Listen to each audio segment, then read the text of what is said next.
Día de expediente, capítulo número 21, la última locura. Y la última locura tiene varios protagonistas, naturalmente. Hay uno que es un referencial por la palabra y por el apodo. Hay otro que es un equipo. Y hay otro que es otro equipo que defiende a aquel loco.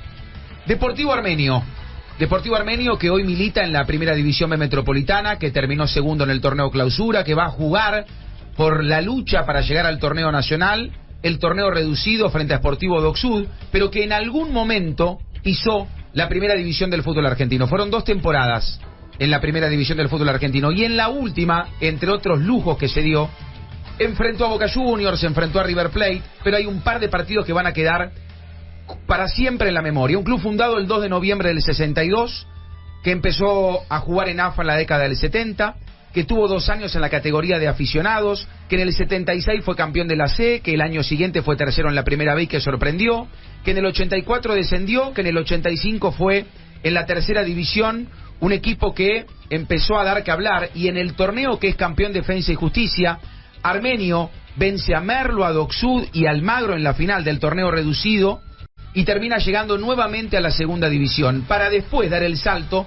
al nuevo torneo Nacional B. El nuevo torneo Nacional B que se sumó, fue como un injerto en el fútbol argentino, porque siempre fue la primera división y la vieja primera B, y en el medio llegó el torneo del Nacional B, que entre los mejores ubicados de la primera B jugaron un torneo para poder formar parte del área metropolitana de lo que fue el viejo torneo nacional, el primero, el Nacional B del 86-87. ¿Quién iba a ser campeón?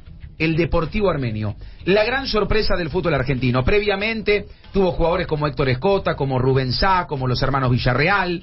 También habían detectado en Rafael Castillo, un técnico que tuvo el Deportivo Armenio, el Chango Cárdenas, que trajo desde la Madrid a Sergio Silvano Maciel, que va a ser protagonista de esta historia. Bueno, con el tiempo Armenio va a terminar de lograr varios ascensos, como recién detallábamos, para poder llegar a la primera división. Y en la primera división va a tener momentos épicos. Por ejemplo, un partido frente a River que va a ganar 3-2, con un gran juego de Raúl Edmundo Wenzel para dar vuelta a una historia que tenía perdida de 0-2 a 3-2. Y en la temporada 87-88, con ese 13º lugar que fue su mejor campaña en la primera división, va a acceder a la liguilla pre-Libertadores Armenio. Un poco para contextualizar cómo va a llegar Armenio a aquel partido frente a Boca que quedó en la historia. En la primera fase va a vencer a Ferro, en la segunda va a perder frente a Platense. Y empezaba el fútbol argentino en su temporada 88-89. Un campeonato que tenía varios protagonistas, los equipos grandes para pelearlo, Racing, que había vuelto hacía poco a la primera división e iba a ser protagonista, de hecho iba a ganar la Supercopa en el 88, Independiente, que estaba muy bien armado, River, que ya había pasado por la experiencia Grigol, por ejemplo, y Boca que estaba en un tiempo de cambios. Ya había pasado un periodo muy crítico, ya había pasado un periodo de cierta confusión, ya se venía la Supercopa como un torneo internacional trascendente, pero había una deuda muy grande con el protagonismo local. Boca no se destacaba en el plano local. Vamos a escuchar el primer audio de uno de los representantes más importantes de la historia del Deportivo Armenio, porque el partido inicial, el partido inaugural de una nueva temporada del fútbol argentino, aquel 11 de septiembre del 88, para la temporada 88-89, va a ser Boca enfrentando al Deportivo Armenio. Y Noray Nakis, que en ese momento se encargaba exclusivamente del fútbol del club, va a contar cómo fue aquel día, desde la previa del partido hasta su culminación. Salgo del hotel, cuando doblo por Libertador a la altura de Luna Park, alguien me estaba gritando desde un Dodge Polara que estaba nada más nada menos que el presidente del AFA, Julio Grondona. Me pega el grito y me pregunta a dónde voy a la cancha de Boca, vuelvo con el triunfo. Y la verdad, se cagaron de risa, era para cagarse de risa salir a decir eso. Llego a la cancha a full, mis jugadores miraban a las tribunas, todos sorprendidos cómo era la fiesta de los 45-50 mil personas en la cancha. Bueno, la realidad llegó cuando Boca empezó a tocar, llegar, pero era el día del maestro. No sé si se acuerdan, 11 de septiembre, día del maestro. En el arco de Armenio, ¿quién? Sarmiento, el gran maestro. Y en una jugada, Maciel lo vacuna, el golazo de su carrera, el gol de mi vida, el gol de la gran alegría. Grité el gol, en el palco yo estaba solo, me levanté a gritar el gol, y cuando estoy festejando, atrás mío estaba Macaya Márquez, Marcelo Araujo, todo su equipo. Realmente fue algo inolvidable, inolvidable. Ya no veía la hora que Pancho La Molina que toque el silbato final del partido.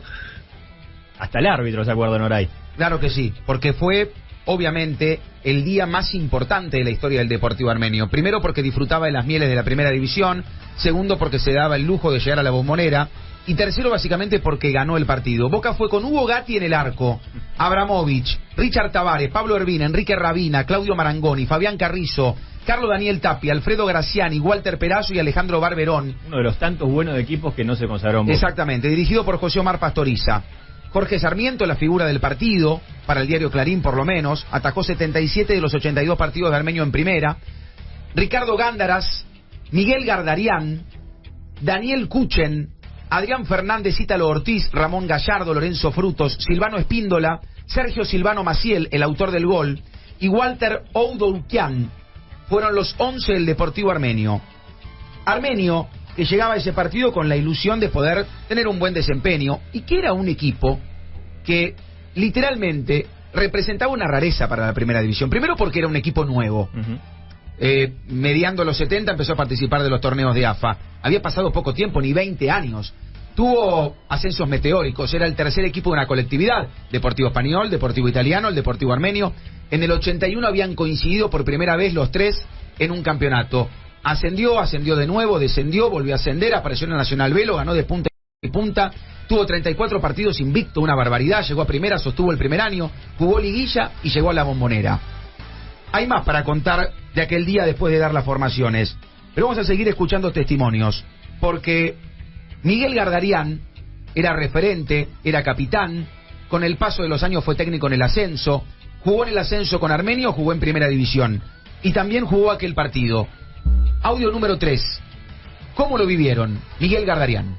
Fue muy gratificante, lo vivido, muy emocionante, hermoso jugarlo, pero complicado, porque si te puedo contar algo, nosotros nos reíamos luego después en la semana, porque la única vez que llegamos al área de Boca, en el segundo tiempo fue cuando salimos del túnel que está atrás del arco, porque fue un asedio constante de parte de Boca, y bueno, son esos partidos que se dan uno entre mil, diríamos, en la cual aguantamos el resultado, un ataque esporádico y una habilitación de Walter Oudoukian a Silvano Maciel, y que bueno, concretó el gol, pero bueno, fue un partido muy difícil para nosotros, muy emocionante por el resultado. Bueno, aquel partido se jugó el Día del Maestro. El viernes previo, que fue el viernes 9 de septiembre, existió el 12º paro nacional de la CGT al gobierno de Raúl Alfonsín, para contextualizar un país agitado, como siempre la Argentina.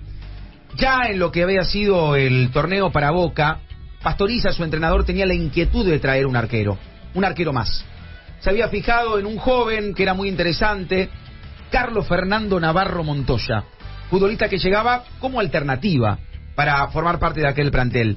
Como bien contaba Gardarián, un pelotazo cruzado de Sergio Oudoukian habilita a Silvano Maciel.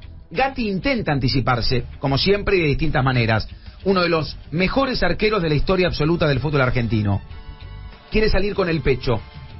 Maciel le roba la pelota, lo anticipa y pone el partido 1-0. Fue un blooper, un error de Gatti, que no sé si Gatti se perdonó. La 2 se va a hostigar al arquero durante todo el partido. Solo el sector de la barra. El resto de la gente con aplauso, con reconocimiento cuando salió. Gatti había apoyado la candidatura previa de Antonio Alegre y Carlos Heller contra Alberto J. Armando. Primero eso. Y segundo, había apoyado al candidato radical a la gobernación bonaerense, Juan Manuel Casela, el 6 de septiembre del 87, que termina perdiendo con Antonio Cafiero, hombre peronista, y al que aquella 12, había apoyado. Hay varias versiones sobre lo que fue aquella resistencia, sobre que fue la salida del primer equipo, pero es cierto que un arquero de 44 años y muchos años en el club ya no tenía el mismo rendimiento, y eso había influido totalmente en Pastoriza. Leo Orieta habló con Gatti, y Gatti habló de ese día, una carrera singular, majestuosa, irreverente, rebelde, simpática, colorida, genial, pero también tuvo, entre algunos errores, una última aparición, que fue con un error, y Gatti habló sobre aquello, con Leo. Esto dijo: me acuerdo que al próximo partido jugaba Boca River, me parece. Y yo no jugué. Lo puso, el Pato Pastoriza lo puso al Mono Navarro Montoya. ¿Esa decisión cree que fue 100% futbolística o pasó algo más? No, yo ya venía con problemas con la barra, los mismos directivos de Boca,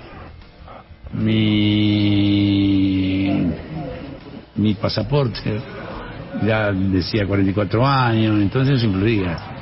Yo no envejecí, lo que envejeció fue la cédula. ¿De la jugada qué se acuerda particularmente del gol? Nada, salía como siempre a cubrir una falla de la defensa en cuanto achicaban, pues yo sabía que era el líbero, se la quise pasar con el pecho por arriba de la cabeza, no me acuerdo el nombre del chico. Maciel, y él fue más vivo que yo, me la sacó y vino el gol. ¿Se arrepiente? Quizás hubiese hecho otra cosa en ese momento como para que hayan usado como excusa quizás para que sea su último partido? No, morí con la forma mía de jugar, ¿no? Me arrepentiría si por ahí no hacía lo que sentía, lo que me mandaba en mi mente. No, nunca me arrepentí. Bueno, el partido siguiente era el Superclásico, muy valioso este testimonio que consigue Leo, porque la verdad que Gatti, teniendo una carrera tan brillante, pero aceptando una pregunta sobre un momento negativo que terminó siendo tan significativo, hay pocas carreras gloriosas cerradas en mal tono. No hay tantas. Y aquella fue una locura, literalmente, salir de esa manera, como había salido siempre y como se había consagrado. Un fundamentalista de característica del puesto. Claro, y de un estilo, apropiarse de un estilo que marcó un antes y un después, de un perfil altísimo, que se animó a desafiar al propio Diego Armando Maradona y que tuvo atajadas fenomenales, además de contener 26 penales en su vida. Bueno, el partido siguiente, Gatti no fue ni al banco. Atajó Carlos Fernando Navarro Montoya. El lugar de arquero suplente lo ocupó Néstor José Merlo. Boca el 18 de septiembre del 88 le ganó a River 2-0 en el Monumental. El Mono anduvo bien y no salió más del puesto durante varias temporadas. Gatti tenía 44 años. Es el récord con más vigencia en primera división.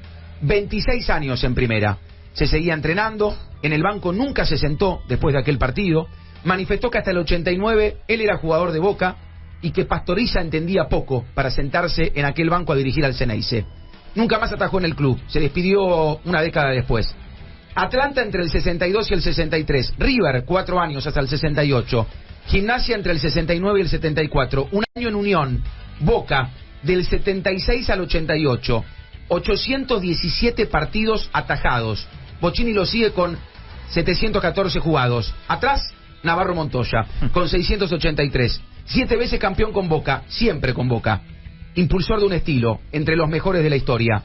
Armenio, bueno, fue aquel equipo que, de alguna manera, Bagran Sichioglu trajo a la Argentina agrupando una comunidad fundamental en la creación del club. Después siguió Armando Gostanián, exdirector de la Casa de la Moneda, exitoso empresario textil, dueño de Rigars, amigo de Carlos Menem, presidente honorario de Armenio, el expresidente de la Nación, y Norainakis, el más influyente. Habilidad, conocimiento de fútbol, un perfil que siempre se la jugó por el club. Y otro nombre importante como Nizat Devetsian, presidente de Puma Argentina.